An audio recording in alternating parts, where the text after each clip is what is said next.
are rolling. Alpha is starting to fall into the clutches of both Defiant and Pulp.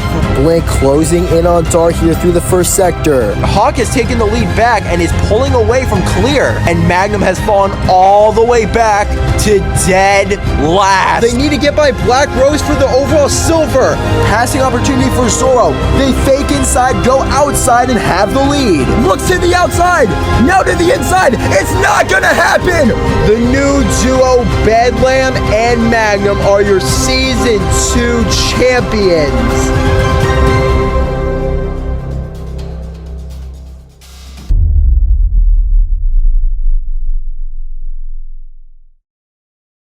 Ladies and gentlemen, we welcome you here to the 9th race of Season 3 of the MSFC.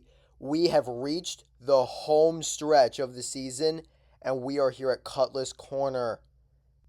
Here as we look at the updated standings, it is the Icy Hots holding on to a 3-point lead over Team Fire with Motown Madness, the Moon Melodies, and the Pantheon all within striking distance. Don't forget about Klaus back there in 6th.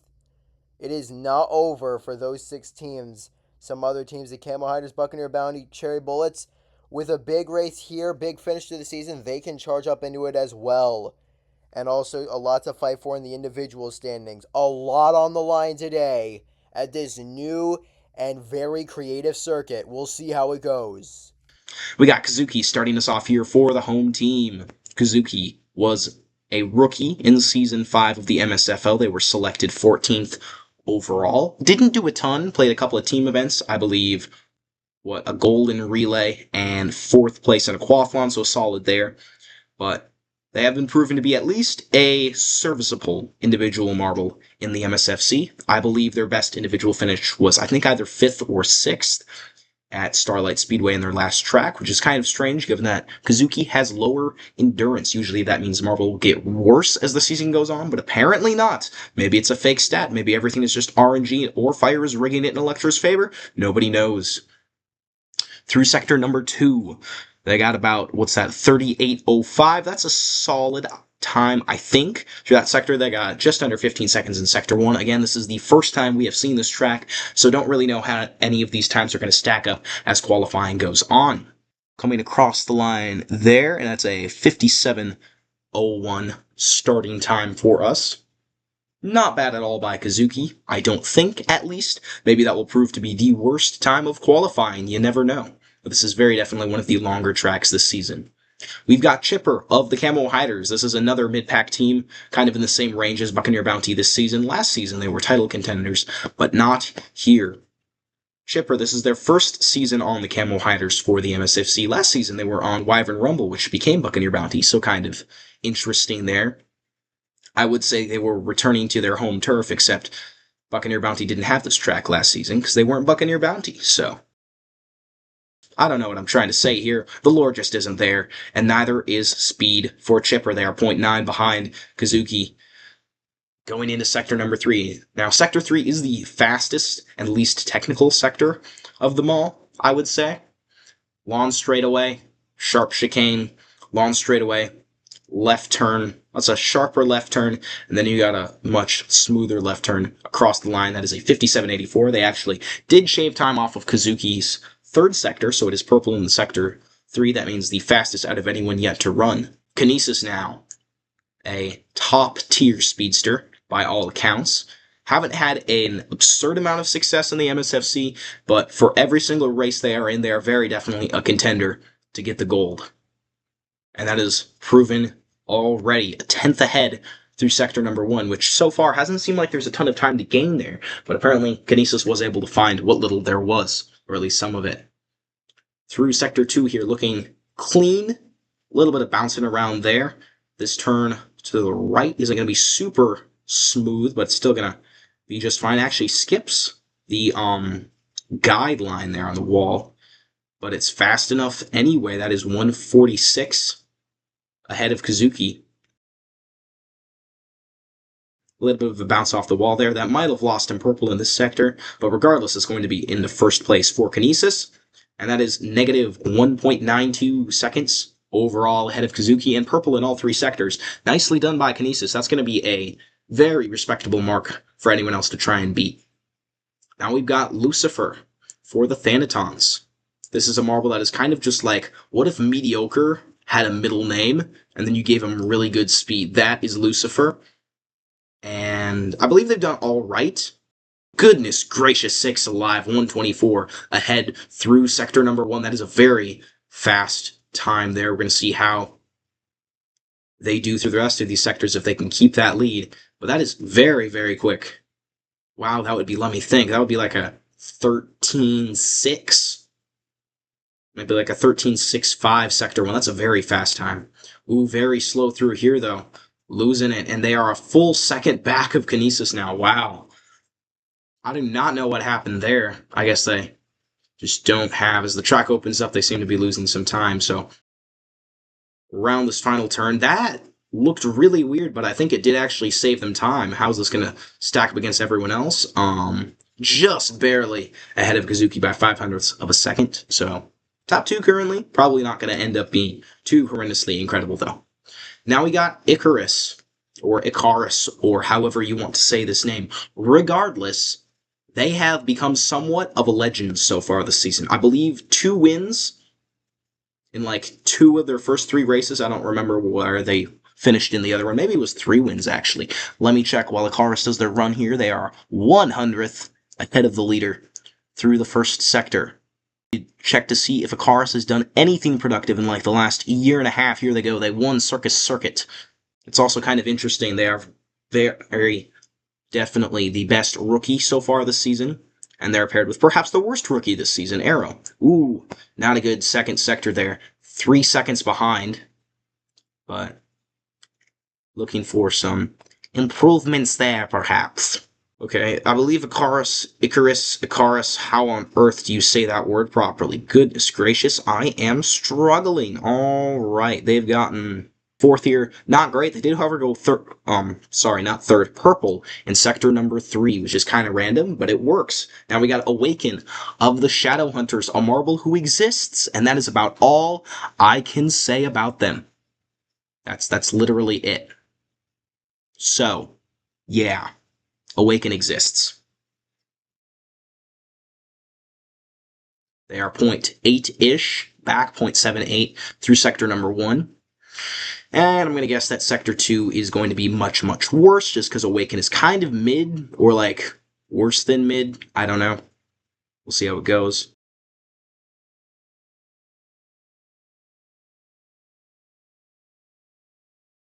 Oh yeah, this isn't looking too hot here. 330 back through sector number 2. That's currently already, even if they were on pace with Kinesis through this third and final sector, that would already be behind Chipper. And Chipper ended up with a purple sector at the time they ran. So I'm going to guess that Awaken's going to slot into dead last here. Yup, very definitely. 59.11. 4 full seconds back of Kinesis so far. And almost, or at least the closest we've gotten to, a time over 1 minute on this track. Dart now for the Motown Madness. Another marble that very definitely exists. They were almost kind of ish considered the number 1 racer for Motown. Zorro is obviously Zorro, and is obviously incredibly Zorro, and just like very, very Zorro and good. So yeah. But Dart's been doing just fine as well. Or at least they were projected to be doing just fine as well.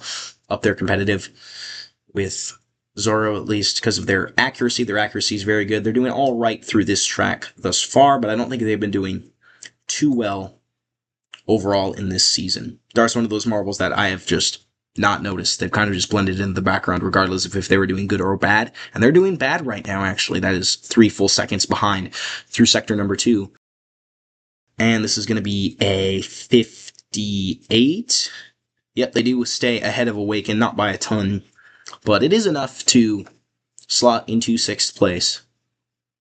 Low-key now of the Pantheon, this was the 2nd overall pick in Season 5. Very sought-after marble throughout the season. Multiple people tried to trade for them, myself included. Didn't end up happening, though. Ursa and the Pantheon held on to this marble. How they're going to do through Sector 1 here, that is 0.36 ahead of Kinesis. But not purple, I don't believe. Let me think. Lucifer got purple in Sector 1 with like minus 1.2 or something. It was crazy. Loki wasn't able to match that, but they're still doing just fine here. Definitely on pace for a podium currently, with the way it's looking. 0.49 behind Kinesis. That is still very definitely within striking distance, though.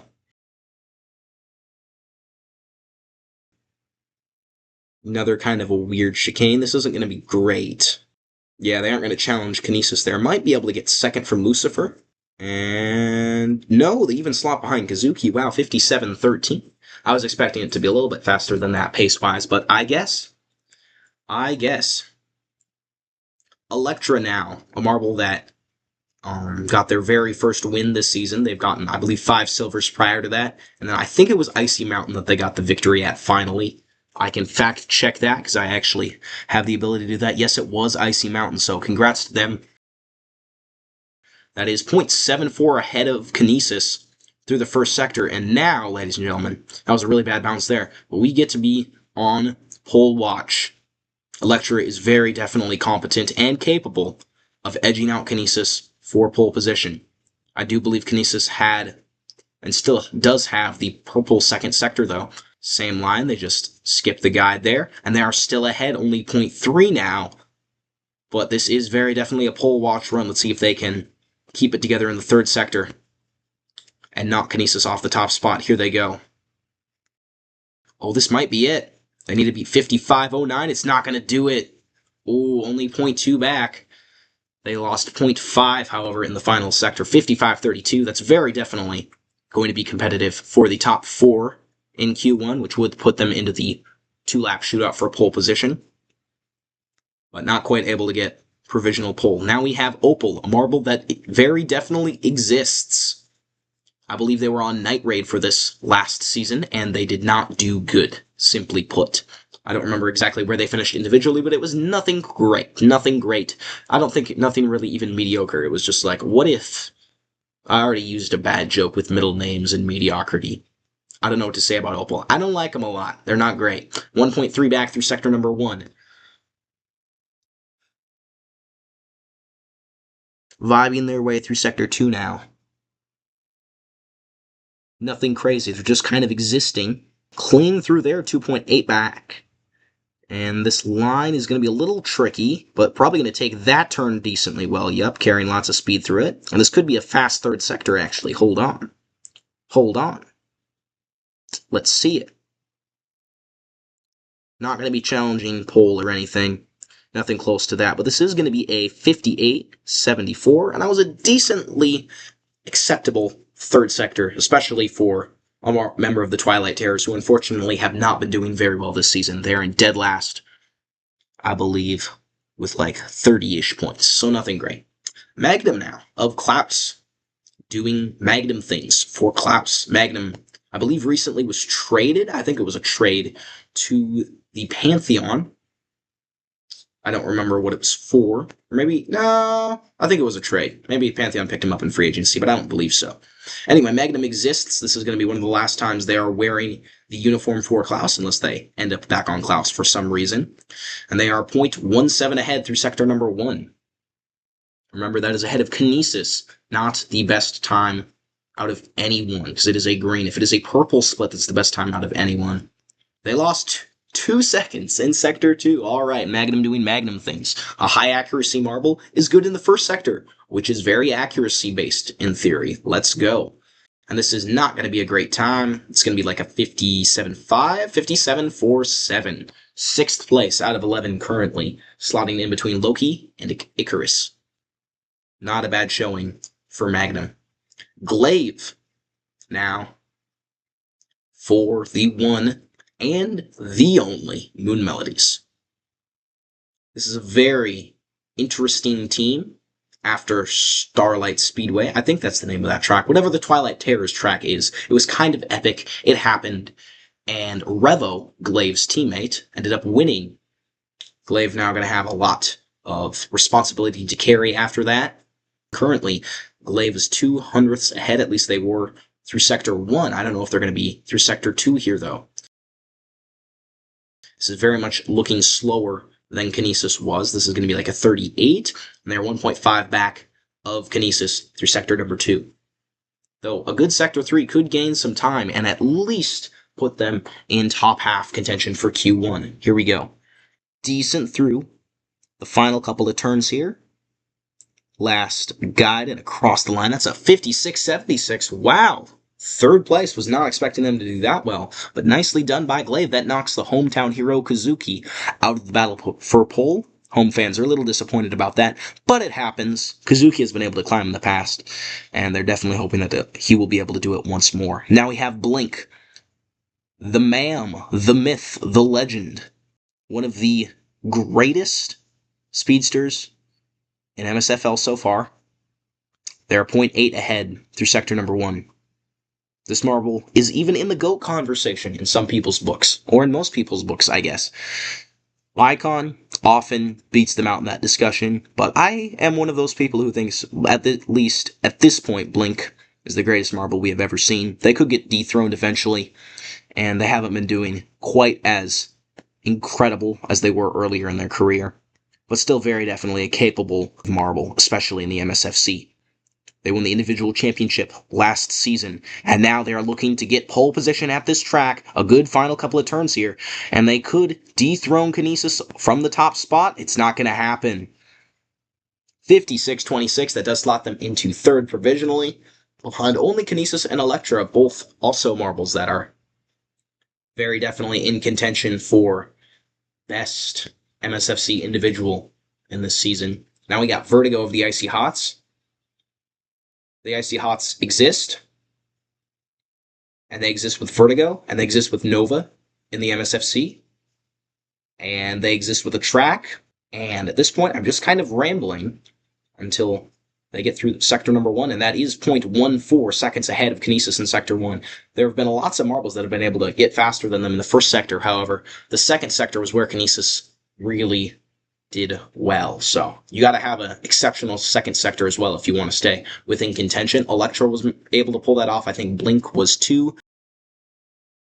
That is 0.9 seconds back through sector number 2. Here we go. The speed sector. Vertigo, I believe, is one of the 99 speed marbles. There are 7 of them. And they're looking to prove their speed for the final couple of turns. Clock ticking up. 57.01, and that is a tie down to the 100th of a second with Kazuki. They are given the edge over there on the sidebar. Not exactly sure what the metric is to determine that, but that is very, very interesting for Vertigo. 57.01 exact tie. I don't know if we've ever had that before in qualifying. Maybe I'm just crazy, and we haven't. Or we have, and I'm also just crazy. I don't know. I just work here. Now we got Spectra of the Iron Brotherhood. Another team that has not been doing swimmingly. They are one of the, I believe, bottom 4 basement dwellers this season. It's Spectra and Ampersand. Ampersand has had significantly more success, if I'm remembering correctly. Well, Spectra definitely has the skills to compete as well. And they're actually only 300ths back of Kinesis through Sector 1. Again, we've been seeing a lot of marbles that are really close to Kinesis there, at least through the start. Kinesis, I believe, had a 1483 Sector 1, if I remember correctly, because they were what? Let me think here. Kazuki was the first marble, and they had a 1493 Sector 1, and then Kinesis went purple in Sector 1. And Spectre is going to join that group of marbles who are like, I was good, and then I weren't no more. At least on this track, that's going to be a high 58, and it's slotting them into 13th out of 15. Oof. Iron Brotherhood really hoping for a better result than that, at least in qualifying, but not to be this time. Now we have a marble that exists, and I don't think they exist with a medal either. We have Baron. And Baron, yeah. Baron's one of those marbles that it's like their name makes you think they have some sort of standing and royalty, but then you actually see them compete and you're like, I don't actually know if they do or not. I don't know if Baron, I don't remember specifically Baron's results this season, but they have not been great. Baron just kind of existing. usually towards the back of the field. Every once in a while they get a stint where they're like, oh look, we're doing good for 3 laps. And then it all collapses out from underneath them, which is actually relatively common in marble sports just in general. But you rarely get a marble that is an underdog and does well consistently as an underdog. And this is going to be a 57-7-2 for Baron. That's going to slot him into 10th place. Nothing horrendous, but also nothing incredible. And I believe for the battle for pole, we got Kinesis, Electra, Blink, and Glaive. And we are off. Kinesis getting the early jump out of the gate. Blink falls back behind Glaive there, right off the bat. Blink now with some speed there manages to pass up Glaive. However, both of them are fighting and are falling behind Kinesis. Electra decently close to Kinesis, but nothing crazy. Blink gets a burst of speed due to a collision from Glaive and is now gaining. They got a little bit more speed than Electra here, trying to go inside, not able to get it done, but now Electra briefly passes Kinesis. They able to keep it going. No, they fall behind Blink as well. Blink briefly got the lead. Now Kinesis has it and is streaking away. Goodness gracious, what a second sector. Kinesis already with a lead that's almost 2 seconds, if not more, just eyeballing it. And that might be pole position already in the books, ladies and gentlemen. Kinesis was able to get it done there in Sector 2, and they might be able to coast off of that to a pole position here at Cutlass Corner. That would be kind of poetic, given that the Buccaneer Bounty were formerly known as Wyvern Rumble, and the last time Wyvern Rumble's track, Lair of Legends, was used in MSFC, that was Season 2, Kinesis came home with a victory. Might be able to make it back-to-back, even if it's not under the same name, it is the same team, same franchise. And they are very clean through these sections at this point. It's probably just going to be a battle for third. Blink has already got a bunch of distance up there in second. It might just be between Electra and Glaive for third. Everything else looks decently decided. Unless Kinesis absolutely collapses here in the final sector of Q2. Oh, Blink with a lot of speed down the stretch, though. Hold up. Blink gets a good line through here. This could get interesting, folks. I don't think it's going to happen, though. Blink just doesn't have the time. And ladies and gentlemen, Kinesis will be starting on the front row, along with Blink, for Cutlass Corner. Be sure to join us tomorrow for that race.